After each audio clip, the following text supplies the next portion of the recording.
मी ऐकलंय की ज्ञान आणि अज्ञान यात आपल्याला पारख करता आली पाहिजे.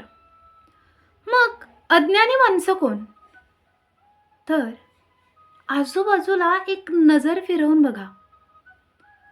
जी माणसं दुसऱ्यांवर काही संकट आलं, दुःख आलं, तेव्हा अशी म्हणतात किंवा विचार करतात की बरं झालं त्याच्यासोबत असं झालं. त्याचे कर्मच वाईट होते. चांगलं झालं. असंच व्हायला पाहिजे होतं.